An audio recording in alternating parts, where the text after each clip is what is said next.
नमस्कार दोस्तों, स्वागत है आपका हमारे यूट्यूब चैनल पर। आज का जो हमारा वीडियो का टॉपिक है वो है आपका उत्तरकाशी डिस्ट्रिक्ट और ये हमारी ज़िला सीरीज़ का दूसरा ज़िला है। आई होप आपने पहला पहला ज़िला सीरीज़ देख लिया होगा जिसमें हमने टिहरी गढ़वाल की बात की थी। इस वीडियो में हम उत्तरकाशी ज़िले के सभी इम्पोर्टेंट तथ्यों की बात करेंगे। आई होप आपको ये सीरीज़ पसंद आ रही होगी। अगर आपको ये सीरीज़ पसंद आ रही है तो वीडियो को शेयर करें, लाइक करें और कमेंट करके बताएं आपको हमारी वीडियो कैसी लगी है। चलो आज की वीडियो को शुरू करते हैं। तो आज जो हम जिस डिस्ट्रिक्ट की बात करेंगे वो है आपका उत्तरकाशी डिस्ट्रिक्ट। तो हम हमेशा से क्या करते हैं, पहले किसी जिले की भौगोलिक स्थिति की बात करते हैं, यानी उसका क्षेत्रफल, जनसंख्या, लिंग अनुपात कितना है, उसके पड़ोसी जिले कौन से हैं, फिर उसके थोड़ा सा इतिहास की बात करते हैं, फिर वहाँ की जो फेमस चीजें होती हैं उनकी बात करते हैं। जैसे वहाँ के कोई मंदिर फेमस हो, कोई मेला, कोई संस्थान या फिर कोई नदी घाटी वहाँ की फेमस हो तो उनकी बात करते हैं। तो पहले बात करते हैं उत्तरकाशी की भौगोलिक स्थिति की। अगर उत्तरकाशी की भौगोलिक स्थिति की बात करें तो उत्तरकाशी का जो क्षेत्रफल है वो है आपका 8016 वर्ग किलोमीटर। साथ साथ में नोट भी करते रहना, उत्तरकाशी का जो क्षेत्रफल है वो 8016 वर्ग किलोमीटर क्या है, उत्तरकाशी का क्षेत्रफल। अगर क्षेत्रफल की बात करें तो क्षेत्रफल के हिसाब से उत्तरकाशी का दूसरा स्थान है, पहले स्थान पे आपका चमोली है अकॉर्डिंग टू सर्वे, यानी जो हमारी ऑफिशियल वेबसाइट है उत्तराखंड की, उसके अनुसार दूसरे नंबर पे क्षेत्रफल के हिसाब से उत्तरकाशी। लेकिन जो हमारा यूके ट्रिपल सी आयोग है उसने एक जगह इसका आंसर पहला दिया है, पूछा गया था कि पहले नंबर पे कौन है तो आप उत्तरकाशी था, लेकिन सर्वे के हिसाब से जो हमारी डाटा है उसके हिसाब से उत्तरकाशी दूसरे नंबर का डिस्ट्रिक्ट है। तो आपसे अगर पूछेगा उत्तरकाशी का सबसे बड़ा डिस्ट्रिक्ट तो वो है आपका चमोली और दूसरे नंबर पे आपका उत्तरकाशी। अगर जनसंख्या की बात करें तो पूरे उत्तराखंड का 3.27% 3.27% जनसंख्या आपकी उत्तरकाशी में निवास करती है। 3.27% जो जनसंख्या है वो आपकी उत्तरकाशी में निवास करती है। क्षेत्रफल के हिसाब से दूसरा नंबर और जनसंख्या यहाँ पर निवास करती है, 3.27% जनसंख्या यहाँ पर निवास करती है। अगर लिंग अनुपात की बात करें, लिंग अनुपात यानी 1000 पुरुषों पर कितनी स्त्रियां हैं, तो जो यहाँ का लिंग अनुपात है वो है आपका 958। 958 का टोटल लिंग अनुपात है। एक होता है लिंग अनुपात, दूसरा होता है शिशु लिंग अनुपात। शिशु लिंग अनुपात में आते हैं 0 से 6 साल के बच्चे, यानी 0 से 6 साल के बच्चे आते हैं शिशु लिंग अनुपात में। तो उत्तरकाशी का जो शिशु लिंग अनुपात है वो है 916। टोटल लिंग अनुपात 958 और लेकिन शिशु लिंग अनुपात है 916। तो ये हो गया उत्तरकाशी का लिंग अनुपात। अब अगर साक्षरता की बात करें तो साक्षरता है उत्तरकाशी की 75.81%। उत्तरकाशी की टोटल साक्षरता है 75.81%। अब पुरुष साक्षरता की बात करें तो साक्षरता में जो पुरुष साक्षरता है, यानी पुरुषों की कितने साक्षर हैं उत्तरकाशी में, तो है 88.79%। 88.79% पुरुष साक्षरता है। और अगर महिला साक्षरता की बात करें तो है आपकी 62.35। महिला साक्षरता की बात करें तो 62.35%। 62.35%। और जितने भी हमारे 13 डिस्ट्रिक्ट है उन 13 डिस्ट्रिक्टों में जो सबसे कम महिला साक्षरता है वो आपकी उत्तरकाशी की है। तो पेपर में पूछ सकता है कि सबसे कम महिला साक्षरता कहाँ है, तो वो आपकी उत्तरकाशी में है। उत्तरकाशी में है 62.35%। अब घनत्व की बात करें, घनत्व यानी 1 किलोमीटर एरिया में कितने लोग निवास करते हैं, तो उत्तरकाशी के जो घनत्व है वो आपका 41। उत्तरकाशी का घनत्व क्या है, 41। और बात करें घनत्व के हिसाब से जो सबसे कम घनत्व है वो आपका उत्तरकाशी में है, यानी घनत्व की दृष्टि से पहले नंबर पे उत्तरकाशी है, यानी लार्ज से पहले नंबर पर, यानी उत्तरकाशी में सबसे कम लोग निवास करते हैं घनत्व के हिसाब से। ये भी ध्यान रखना, घनत्व के हिसाब से कितना है, 41। और सबसे कम कहाँ निवास है, सबसे कम घनत्व कहाँ का है, तो वो आपका उत्तरकाशी का ही है जहां का घनत्व सबसे कम है। अब बात करें यहाँ की 10 के वृद्धि। 10 के वृद्धि यानी 2001 से लेकर 2011 के बीच कितनी वृद्धि हुई है यहाँ पे पिछले साल की अपेक्षा, तो इसकी जो वृद्धि हुई है वो हुई है आपकी 11.89% की वृद्धि हुई है आपकी उत्तरकाशी में। 10 की वृद्धि 11.89।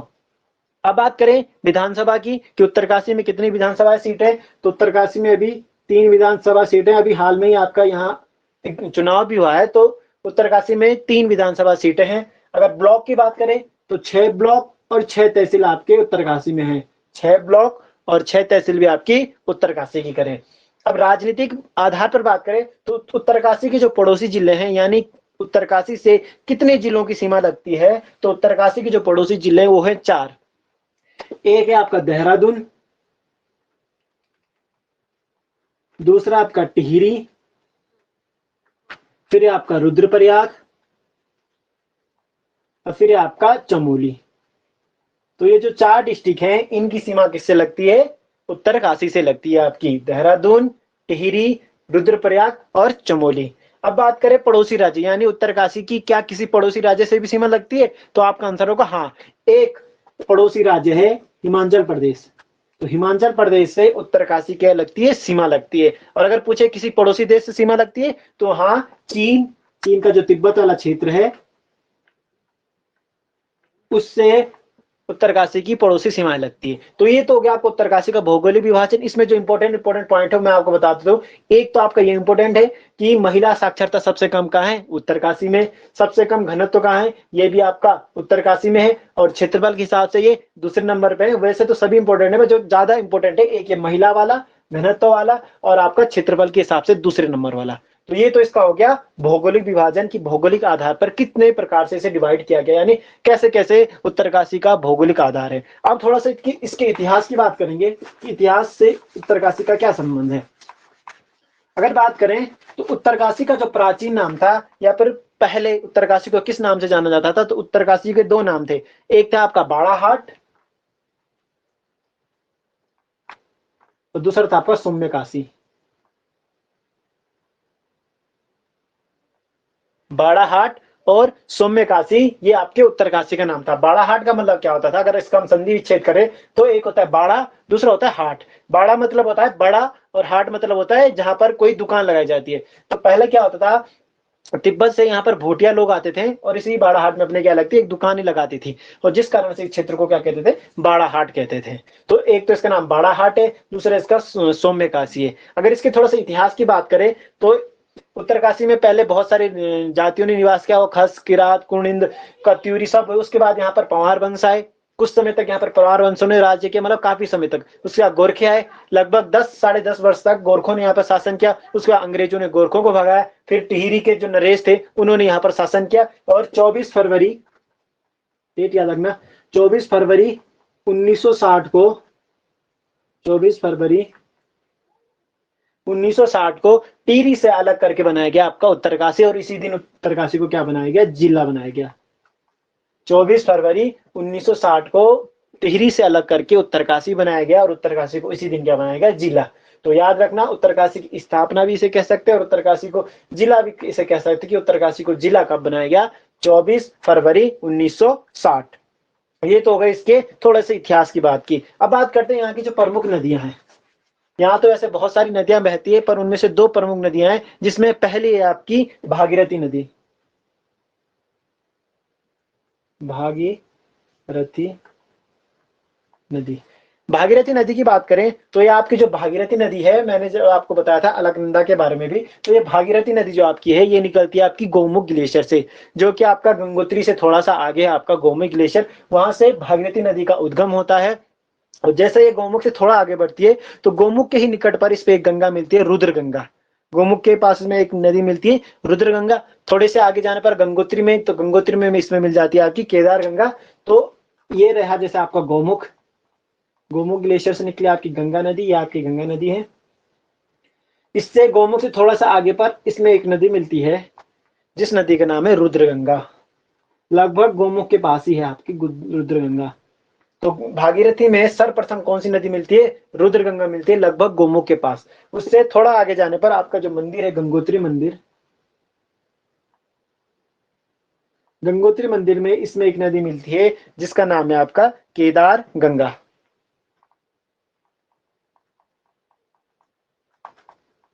गंगोत्री के पास इसमें मिलती है केदार गंगा। वहीं थोड़ा सा आगे जाने पर लगभग आपके भैरव घाटी के पास इसमें एक नदी मिलती है, वो है आपकी जाड़ गंगा। भैरव घाटी के पास जाड़ गंगा नदी मिलती है इसकी भैरव घाटी के पास। ये भैरव घाटी है, तो भैरव घाटी के पास इसको मिल गई जाड़ गंगा। वहीं थोड़ा सा हरसिल के पास एक स्थल है झाला, और झाला में मिलती है इसमें सिया गंगा। अभी मैं इसे डिटेल में नहीं पढ़ा रहा हूँ, बस हल्का हल्का पढ़ा रहा हूँ ताकि आपको पता रहे कि उत्तरकाशी में ये नदी बह रही है। इसकी जो सहायक नदियां कौन कौन सी, जब हम डिटेल में नदी तंत्र के बारे में पढ़ेंगे तो वहां इसको थोड़ा डिटेल में पढ़ेंगे। तो अभी हल्का सा बता रहा हूँ, उत्तरकाशी में है ये, इसलिए इसके बारे में बता रहा हूँ। तो जाड़ गंगा या सिया गंगा मिल गए इसके पास, झाला के पास। फिर थोड़ा आगे आने पर यहाँ पर एक परियोजना है, मनेरी भाली परियोजना। मनेरी भाली परियोजना, और इसी मनेरी भाली परियोजना के पास एक झरना है जिसे कहते हैं खेड़ी झरना। खेड़ी झरना या खेड़ी वाटरफॉल जिसे कहते हैं। फिर मनेरी से आगे जाने पर गंगोरी के पास इसमें मिलती है अस्सी गंगा। अस्सी गंगा में मिल जाती है, गंगोरी के पास इसमें मिलती है अस्सी गंगा। फिर थोड़ा सा आगे बहने पर उत्तरकाशी से बाहर निकल जाती है। फिर गणेश प्रयाग में इसमें भिलंगना नदी मिलती है। फिर आगे जाने पर देव प्रयाग में इसमें अलकनंदा मिलती है, जहां से आगे जाने पर ये देव प्रयाग से आगे जाने पर ये गंगा नाम से पहले जानी जाती है। तो ये थोड़ा जानकारी दी मैंने आपको भागीरथी नदी के बारे में। दूसरी जो फेमस नदी है कि वो है यमुना नदी। यमुना नदी, क्या बोला मैंने, यमुना नदी। यमुना नदी से पहले थोड़ा सा भागीरथी नदी में एक दो पॉइंट है। जो भागीरथी नदी है उसी के पास आपका सूर्य कुंड है, सूर्य कुंड है, और आपका पांडव गुफा है, भैरवनाथ का मंदिर है। साथ में जो आपका ये भागीरथी है, यहीं पर आपका चंडी देवी, मार्कंडेय मंदिर, कल्पेश्वर, तपोवन, नंदागिरी, मंदाकिनी, ये सारे प्रमुख क्षेत्र है। और जो आपकी भागीरथी नदी है उसकी जो लंबाई है वो है 205 किलोमीटर। ये भी ध्यान रखना, भागीरथी नदी की लंबाई 205 किलोमीटर है। अब बात करें यमुना नदी की, तो यमुना नदी जो है आपकी वो निकलती है आपकी बंदरपूंछ के पास एक स्थल है यमुनोत्री कांठा। तो बंदरपूंछ के पास यमुनोत्री कांठा, यमुनोत्री कांठा से निकलती है आपकी यमुना नदी, और ये आपकी उत्तरकाशी और देहरादून से बहते हुए राज्य से बाहर निकल जाती है। इसकी जो प्रमुख सहायक नदी है आपकी यमुना की, ध्यान से सुनना कौन कौन सी है, हनुमान घाट, कृष्णा घाट, कमल घाट, बरनाली घाट, भद्री घाट, गंगोली घाट, टोंस, आसन। और यमुना की जो प्रमुख सहायक नदी है वो है आपकी टोंस। प्रमुख सहायक नदी है यमुना की वो है आपकी टोंस नदी। और ये जो यमुना है राज्य में बहते, उत्तराखंड के उत्तरकाशी और देहरादून में बहते हुए देहरादून के धालीपुर से राज्य से बाहर निकल जाती है। तो देहरादून का स्थल है धालीपुर, यहाँ से ये राज्य से बाहर निकल जाती है आपकी यमुना नदी। और यमुना नदी की बात करें तो उत्तराखंड में ये 136 किलोमीटर रहती है, उत्तराखंड में 136 किलोमीटर। लेकिन गंगोत्री से लेकर इलाहाबाद तक की बात करें, जहां पर एक गंगा में मिल जाती है, तो वहां तक इसकी जो लंबाई है वो है आपकी 1384 किलोमीटर। 1384 किलोमीटर यह इसकी टोटल लंबाई है आपकी यमुनोत्री से लेकर आपके इलाहाबाद तक है 1384, और केवल उत्तराखंड में रहती है 136 किलोमीटर। तो ये तो हो गया आपके यमुना के कुछ इंपोर्टेंट फैक्ट। तो दो ही नदियां की ज्यादा फेमस है उत्तरकाशी की। अब यहाँ के कुछ प्रमुख दर्रों की बात करते हैं, यानी दर्रे यानी एक घाटी प्रकार के होते हैं, दो संकरित, दो पहाड़ों के बीच की जो संकरित घाटी होती है उसे दर्रे कहते हैं। तो यहाँ की कुछ प्रमुख दर्रों की बात करते हैं, जिसमें आपका उत्तरकाशी और हिमाचल प्रदेश को जोड़ने वाला एक दर्रा है, वो आपका श्रीकंठ दर्रा। श्रीकंठ दर्रा, ये जो श्रीकंठ दर्रा है आपका, ये उत्तरकाशी और हिमाचल प्रदेश को जोड़ता है। तो ध्यान रखना, उत्तरकाशी और हिमाचल प्रदेश को कौन सा दर्रा जोड़ता है, श्रीकंठ दर्रा। अब लगभग 3-4 दर्रे हैं आपके जो तिब्बत और उत्तरकाशी को जोड़ते हैं, तिब्बत प्लस उत्तरकाशी, जिनमें पहला है आपका मुलिंगला दर्रा, संगचोकला दर्रा, थांगला दर्रा और नीलांग दर्रा। ये 4 प्रमुख है आपके जो उत्तरकाशी और तिब्बत को जोड़ते हैं। कौन कौन से, मुलिंगला दर्रा, संगचोकला दर्रा, नीलांग दर्रा और थांगला दर्रा। ये 4 दर्रे प्रमुख रूप से उत्तरकाशी और तिब्बत को जोड़ते हैं। और एक दर्रा है आपका जो चमोली और उत्तरकाशी को जोड़ता है, वो है आपका कालिंदी दर्रा। कालिंदी दर्रा ये आपका उत्तरकाशी और चमोली को जोड़ता है, कालिंदी दर्रा। तो ये तो हो गए इसके फेमस जो आपके दर्रे हैं। कौन कौन से यहाँ पर फेमस दर्रे हैं उनकी मैंने आपके लिए बात कर दी है। हिमाचल प्रदेश और उत्तरकाशी को जोड़ता है श्रीकंठ, तिब्बत को जोड़ने वाले 4 दर्रे हैं, थांगला, मुलिंगला, संगचोकला और नीलांग, और उत्तरकाशी चमोली को जोड़ने वाला एक दर्रा है, उसका नाम है आपका कालिंदी दर्रा। अब बात करते हैं उत्तरकाशी के जो फेमस स्थल है, जिसमें से पहला और सबसे फेमस स्थल है आपका गंगोत्री मंदिर या गंगोत्री धाम। गंगोत्री मंदिर, ये गंगोत्री मंदिर जो है इसका एक दूसरा नाम है, ये है आपका भागीरथी मंदिर। गंगोत्री का दूसरा नाम भी है जो है आपका भागीरथी मंदिर। इस गंगोत्री मंदिर में केवल गंगा माता की मूर्ति नहीं, उसके अलावा एक दो मूर्तियां और भी है, जिसमें आपकी लक्ष्मी, पार्वती, अन्नपूर्णा, तीन प्रमुख देवियां हैं। गंगा के अलावा, गंगा की तो है ही है, उसके साथ लक्ष्मी, पार्वती और अन्नपूर्णा की भी मूर्ति आपकी यही गंगोत्री में ही। और बात करें इसके निर्माण की तो कहा जाता है गंगोत्री का निर्माण 13वीं सदी में, सॉरी 18वीं सदी में अमर सिंह थापा ने किया। तो निर्माण में आएगा तो आपको याद रखना अमर सिंह थापा। अमर सिंह थापा ने 18वीं सदी में इसका निर्माण कराया। अगर पुनर्निर्माण की बात करें, यानी जो पुराने मंदिर था उसका दोबारा से नए ढंग से निर्माण कराने का जो श्रेय जाता है वो जाता है जयपुर के राजा माधो सिंह के। जयपुर के एक राजा हुए माधो सिंह। जयपुर के राजा माधव सिंह ने इसका क्या कराया, पुनर्निर्माण कराया आपका गंगोत्री मंदिर का। अगर इसके कपाट खुलने की बात करें, यानी जब आपको पता है गंगोत्री आपके बहुत ही हाइट वाले स्थल पे, वहां जब बर्फ पड़ती है तो क्या हो जाता है, कपाट बंद हो जाते हैं। तो जब कपाट बंद होते हैं उसका जब दोबारा कपाट खुलते हैं तो अप्रैल माह में खुलते हैं। अप्रैल माह में है अक्षय तृतीया को, अक्षय तृतीया को, या जिसे बैसाख तृतीया भी कहते हैं, बैसाख तृतीया भी कहते हैं, दोनों एक ही चीज है। अक्षय तृतीया हो या फिर बैसाख तृतीया हो, उस दिन आपके ये गंगोत्री मंदिर के कपाट खुलते। जिस समय गंगोत्री मंदिर का कपाट बंद होता उस समय गंगोत्री माता के मूर्ति को उसके शीत निवास स्थल में लाया जाता है जो आपका मुखवा में है। और मुखवा में एक मंदिर है आपका मार्कंडेय मंदिर, मार्कंडेय मंदिर। तो मार्कंडेय मंदिर मुखवा में गंगोत्री माता का जो मंदिर है उसका शीत निवास गृह है। और ये जो आपका गंगोत्री है मैंने पहले ही बता दिया था आपको, भागीरथी और केदार गंगा के संगम पर है। यहीं पर आपका गौरी सूर्य कुंड और गौरी कुंड भी आपका गंगोत्री के ही पास है। और गंगोत्री से कुछ ही दूर आगे पर गोमुख है जहां पर एक तपोवन भी है। तो ध्यान रखना तपोवन गोमुख के निकट वो भी उत्तरकाशी में ही है। अगला जो फेमस स्थल है वो आपका यमुनोत्री मंदिर। उत्तराखंड के 4 धामों में से 2 धाम आपके उत्तरकाशी में है। पहला मैंने बात कर दी गंगोत्री की, दूसरा आपका यमुनोत्री। यमुनोत्री के निकट से आपकी यमुना नदी भी निकलती है।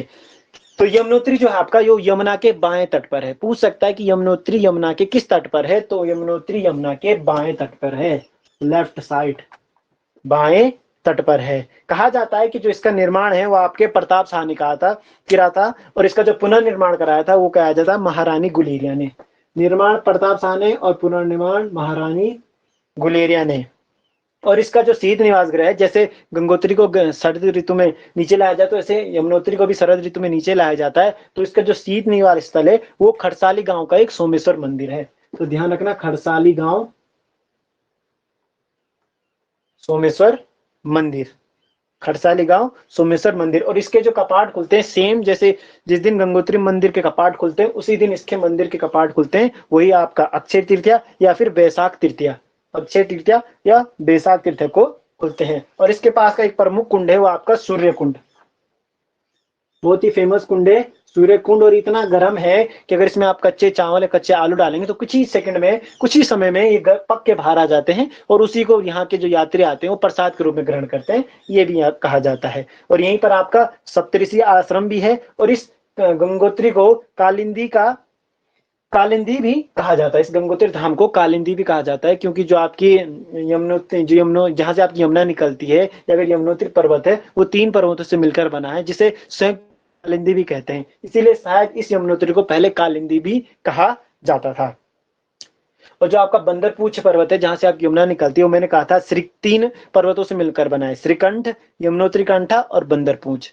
श्रीकंठ, यमुनोत्री कांठा और बंदरपूछ तीनों से मिलकर बना है। और इन तीनों को संयुक्त रूप से कहा जाता था कालिंदी पर्वत, जिसे वर्तमान में बंदरपूछ कहा जा रहा है, उससे पहले क्या कहा जाता था, कालिंदी पर्वत। अब बात करते हैं यहाँ के अगला स्थल जो है आपका विश्वनाथ मंदिर। अगर विश्वनाथ मंदिर की बात करें तो जो आपका विश्वनाथ मंदिर है वो आपके उत्तरकाशी सेंटर में स्थित है, जो हमारा उत्तरकाशी का मुख्यालय है, लगभग उसी के पास आपका विश्वनाथ मंदिर है। और कहा जाता है कि 1857 में इसका जो निर्माण या पुनर्निर्माण कराया था, निर्माण किसी और ने किया था, उसका कोई प्रूफ नहीं मिला अभी तक। कहा जाता है कि गणनाथ नामक एक नागवंशी राजा थे, उन्होंने किया था। लेकिन जिसका पुनर्निर्माण कराया था 1857 में, विश्वनाथ मंदिर का पुनर्निर्माण 1857 में महारानी खनेती ने किया। महारानी, टिहरी नरेश की रानी है महारानी खनेती। महारानी खनीति ने इसका पुनर्निर्माण कराया। और इसी मंदिर के सामने एक शक्ति मंदिर भी है, जहां पर एक त्रिशूल 10 फीट का 6 फीट ऊंचा त्रिशूल है, जिस तो शक्तिपीठ भी आपके यहीं पर है। और ये त्रिशूल लेख कहा जाता है, वो त्रिशूल जो आपका था वो अशोक चल ने लगाया था, लेकिन उसके कोई प्रमाणिक साक्ष्य नहीं मिले हैं। लेकिन ये ध्यान रखना कि त्रिशूल लेख भी है आपका कहाँ, यहीं उत्तरकाशी में ही है, जिसे प्राचीन काल में बाड़ा हाट कर त्रिशूल लेख भी कहते हैं। और यही आपका विश्वनाथ मंदिर के जस्ट सामने पे आपका शक्ति माता का मंदिर। और यही उत्तरकाशी में ही आपका एक गंगनानी है, जो गर्म पानी का गंधक युक्त है। हनुमान चट्टी हो गया, हरकीदुन हो गया, नचिकेता ताल, यहाँ पे बहुत ही फेमस स्थल है। और आपका जो बाड़ाहाट, मैंने कहा था ना इसका प्राचीन नाम क्या था, बाड़ाहाट, तो इसकी जो हमें पुष्टि मिलती है वो मिलती है स्कंद पुराण में। स्कंद पुराण में बाड़ाहाट का उल्लेख मिलता है, जो कि आपका वर्तमान का उत्तरकाशी है। तो पेपर में पूछ सकता है कि उत्तरकाशी के लिए बाड़ाहाट किस पुराण में कहा गया है, तो वो कहा गया आपका स्कंद पुराण में। अब बात करते हैं जरा से यहाँ के प्रमुख ग्लेशियरों की। अगर ग्लेशियरों में बात करें तो यहाँ का जो पहला और प्रमुख ग्लेशियर है वो है आपका गंगोत्री ग्लेशियर। पहला और प्रमुख ग्लेशियर है गंगोत्री ग्लेशियर। अगर गंगोत्री ग्लेशियर की बात करें तो ये गंगोत्री ग्लेशियर आपका उत्तराखंड का सबसे बड़ा ग्लेशियर है। गंगोत्री ग्लेशियर उत्तराखंड का सबसे बड़ा ग्लेशियर है। अगर इसकी लंबाई की बात करें तो इसकी लंबाई है 30 किलोमीटर लंबाई है, और आपका 2 किलोमीटर चौड़ा है। 30 किलोमीटर लंबा है और 2 किलोमीटर चौड़ा है। ये जो गंगोत्री ग्लेशियर है कोई एक ग्लेशियर नहीं, 3-4 ग्लेशियरों को संयुक्त रूप से क्या कहते हैं, गंगोत्री ग्लेशियर कहते हैं। और ये जो 3-4 ग्लेशियर है उसमें है रत्नवन, चतुरंगी, स्वच्छंद और माणा। ये 3-4 प्रमुख ग्लेशियर हैं जिससे मिलकर बना है आपका गंगोत्री ग्लेशियर। कौन कौन से, रतनवन, चतुरंगी, स्वच्छंद, माणा आदि हैं, पर फेमस यही 3-4 ग्लेशियर जिनसे मिलकर बना है आपका गंगोत्री ग्लेशियर। दूसरा आपका यहाँ पर यमुनोत्री ग्लेशियर, जिसकी लंबाई आपकी 30 किलोमीटर। अगला है आपका बंदरपूछ ग्लेशियर, जिसकी लंबाई है 12 किलोमीटर। यमुनोत्री ग्लेशियर 10 किलोमीटर लंबा और बंदरपूछ 12 किलोमीटर लंबा। इसके बाद डोरियाना ग्लेशियर और जोधार ग्लेशियर भी यहाँ के फेमस हैं। तो कितने ग्लेशियर के नाम बोले मैंने, एक गंगोत्री, दूसरा यमुनोत्री, फिर बंदरपूछ, फिर डोरियाना और पांचवा हो गया आपका जोधार ग्लेशियर। तो ये 5 यहाँ के प्रमुख ग्लेशियर हैं। तो ग्लेशियरों के बाद अब नेक्स्ट बात करते हैं यहाँ के तालों की, उत्तरकाशी के कौन कौन से ताल फेमस है। इसमें जो पहला है आपका वो है आपका काणा ताल। काणा ताल या फिर अंधा ताल भी जिसे कहते हैं। ये जो काणा ताल है या फिर अंधा ताल है, इसे काणा ताल इसलिए कहते हैं क्योंकि इसमें जल नहीं है, ये जल रहित ताल है, इसलिए इसे काणा या अंधा ताल कहते हैं। दूसरा है आपका डोडी ताल। और ये जो डोडी ताल है, यहाँ से आपकी एक नदी निकलती है, जो मैंने बोला था आपके गंगोरी के पास भागीरथी में मिल जाती है, अस्सी गंगा। अस्सी गंगा का जो उद्गम होता है वो आपका डोडी ताल से ही होता है। तो अस्सी गंगा का उद्गम कहां से हुआ, आपका डोडी ताल से होता है। और ये जो डोडी ताल है षष्ठ कोणों वाला ताल है। कैसा ताल है, षष्ठ कोणों वाला ताल है। और ये जो डोडी ताल आपकी एक विशेष प्रकार के ट्राउट मछली है उसके लिए भी फेमस है आपका डोडी ताल।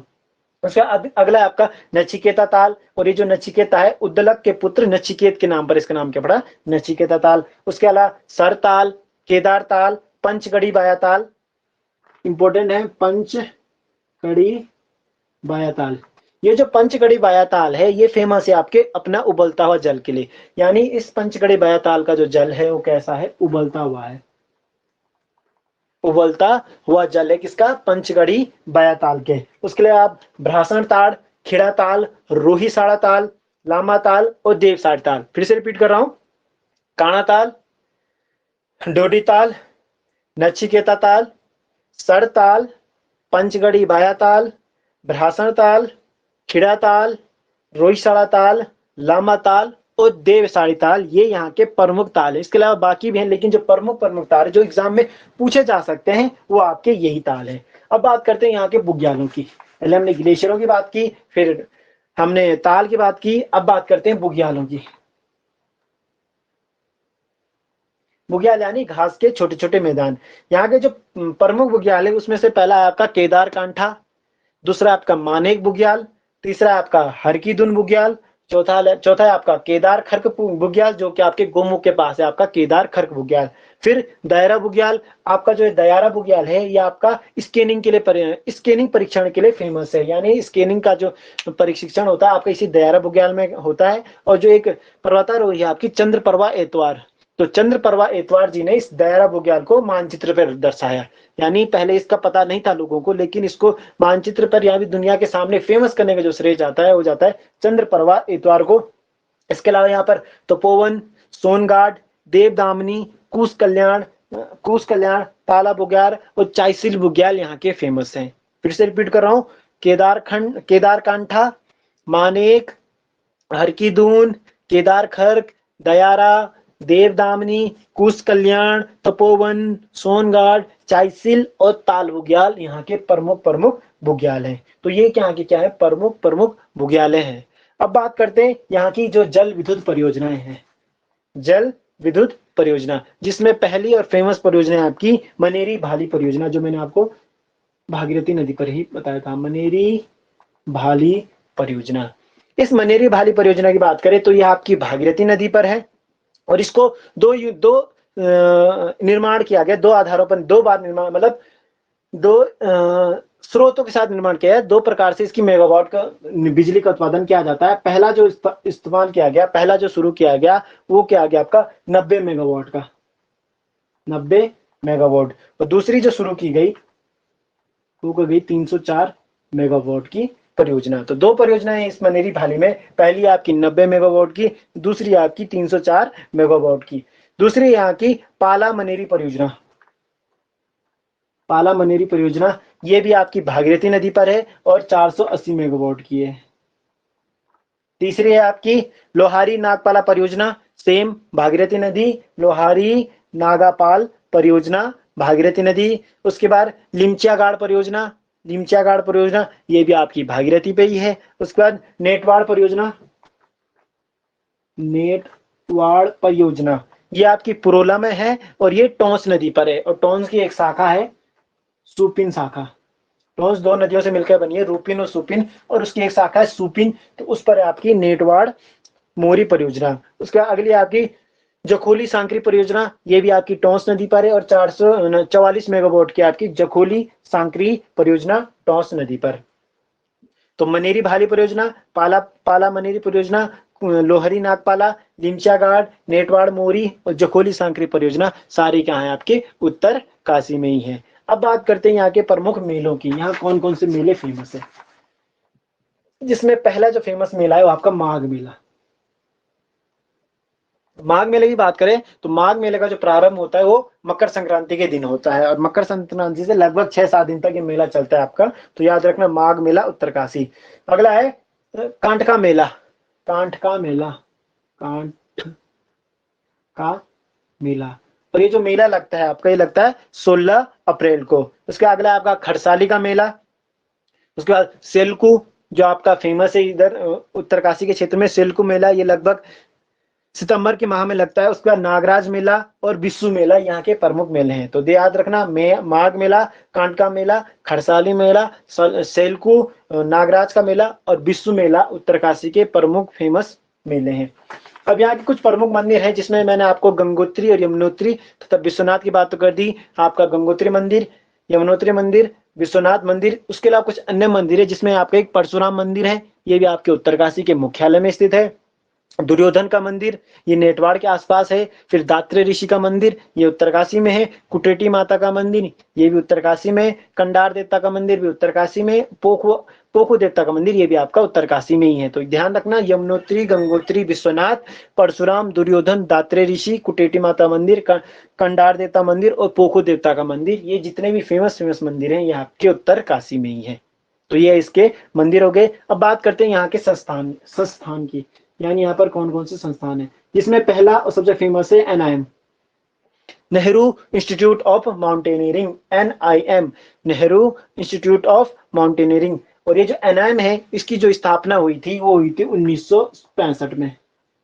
1965 में एनआईएम स्थापना हुई थी और ये उत्तरकाशी का जो मुख्यालय है उसी के पास है आपका NIM, Nehru institute of mountaineering. तो एक पहला जो संस्थान है यहाँ पे वो है आपका NIM। दूसरा जो है आपका वो है आपका हिमालयन संग्रहालय, हिमालयन संग्रहालय। और ये जो हिमालयन संग्रहालय है इसकी भी स्थापना हुई है 1965 में। और ये आपका जो मनीरी एनआईएम का परिषद है, उसी एनआईएम जो संस्थान है उसी के परिसर में स्थित है आपका हिमालयन संग्रहालय, जिसकी स्थापना भी 1965 में ही हुई है। तो यहाँ पर दो ही फेमस संस्थान है, एक एनआईएम है, दूसरा हिमालयन संग्रहालय, दोनों ही आपके उत्तरकाशी में स्थित है। अब बात करें प्रमुख खनिजों की कि उत्तरकाशी में कौन कौन सी खनिजें पाई जाती है, तो इसमें जो प्रमुख खनिजें वो है आपकी स्लिट्स। तो उत्तरकाशी में स्लेट्स के पर्याप्त मात्रा में स्रोत मिलते हैं। उसके अलावा सीसा भी है जो कुछ मात्रा में पाया जाता है, लेकिन सर्वाधिक मात्रा में जो यहाँ पाया जाता है वो है आपका स्लेट्स। अब बात करते हैं यहाँ के जो यहाँ पर आपके जो राष्ट्रीय उद्यान है और जो वन्यजीव विहार है। तो पहले बात करते हैं वन्यजीव विहार की। तो आपका पहला जो वन्यजीव विहार है, एकमात्र वन्यजीव विहार है आपका यहाँ, वो है आपका गोविंद वन्यजीव विहार। गोविंद वन्यजीव विहार। इस गोविंद वन्यजीव विहार की बात करें तो ये जो गोविंद वन्यजीव विहार है इसकी जो स्थापना हुई थी वो हुई थी आपके 1955 में।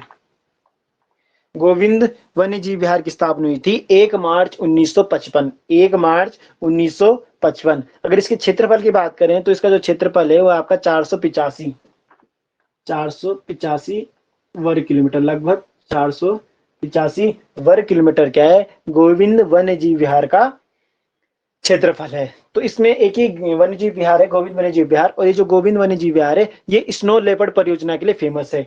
इस बिहार में आपके स्नो लेपर्ड अधिक पाए जाते हैं और ये स्नो लेपर्ड के लिए फेमस है। पहले जो इसका नाम था, पहले इसका नाम था टोंस वन्यजीव विहार, पशु विहार, लेकिन अब इसका नाम परिवर्तित करके कर दिया गया है गोविंद वन्यजीव विहार। तो यहाँ पर एक ही फेमस या फिर एक ही वन्यजीव विहार है आपका, वो है आपका गोविंद वन्यजीव विहार। अब बात करते हैं राष्ट्रीय उद्यान की। तो यहाँ पर दो राष्ट्रीय उद्यान है, एक जो आपका यही है गोविंद वन्यजीव विहार, वही आपका क्या है गोविंद राष्ट्रीय उद्यान है। गोविंद वन्यजीव विहार भी वही है और गोविंद राष्ट्रीय उद्यान भी वही है, इसको दो भागों में बांटा है। तो आपका जो गोविंद राष्ट्रीय उद्यान है इसकी जो स्थापना हुई वो हुई आपकी 1980 में। 1980 में गोविंद राष्ट्रीय उद्यान की स्थापना हुई थी। और ये जो गोविंद राष्ट्रीय उद्यान है इसका जो क्षेत्रफल है वो है आपका 472 वर्ग किलोमीटर। 472 वर्ग किलोमीटर है आपका गोविंद राष्ट्रीय उद्यान की। तो एक तो यहाँ पर गोविंद राष्ट्रीय उद्यान है 1980 का, दूसरा यहाँ पे गंगोत्री राष्ट्रीय उद्यान। गंगोत्री राष्ट्रीय उद्यान इसकी जो स्थापना हुई थी वो हुई थी आपकी 1989 में। 1989 में ये सबसे नवीनतम वन्यजीव विहार है। यानी उत्तराखंड का जो सबसे पहला राष्ट्रीय उद्यान था वो था आपका जिम कॉर्बेट जो 1936 में बना, और जो सबसे अंतिम बना वो बना आपका गंगोत्री वन्यजीव विहार 1990। तो पेपर में पूछा जा सकता है सबसे नया राष्ट्रीय उद्यान कौन सा है, तो आपका गंगोत्री राष्ट्रीय उद्यान जो बना आपका 1990 में। अगर क्षेत्रफल की बात करें तो क्षेत्रफल के हिसाब से गंगोत्री सबसे बड़ा राष्ट्रीय उद्यान है। गंगोत्री सबसे बड़ा राष्ट्रीय उद्यान है। इसका जो क्षेत्रफल है वो है आपका 2390 वर्ग किलोमीटर। 2390 वर्ग किलोमीटर गंगोत्री का क्षेत्रफल है, गंगोत्री राष्ट्रीय उद्यान का क्षेत्रफल है। 1989 में ये बना और क्षेत्रफल के हिसाब से सबसे बड़ा जिला है आपका, सबसे बड़ा राष्ट्रीय उद्यान है आपका गंगोत्री। उत्तराखंड का सबसे बड़ा राष्ट्रीय उद्यान है आपका गंगोत्री। तो जितने भी उत्तरकाशी के इंपॉर्टेंट फैक्ट थे वो मैंने आपको बता दिया है। बाकी जितने भी इंपॉर्टेंट चीज थे वो मैंने आपको बता दी है। इसके अलावा कुछ एक फैक्ट है, जैसे आपका हरसिल, ये भी आपको उत्तरकाशी में है। और ये हरसिल जो आपका वो सेबों के लिए फेमस है। हरसिल सेबों के लिए फेमस है और हरसिल को मिनी स्विट्जरलैंड भी कहते हैं। उसके अलावा हनुमान चट्टी मैंने आपको बता दी, बाड़ाहाट मैंने आपको बता दिया जिसका उल्लेख स्कंद पुराण में मिलता है।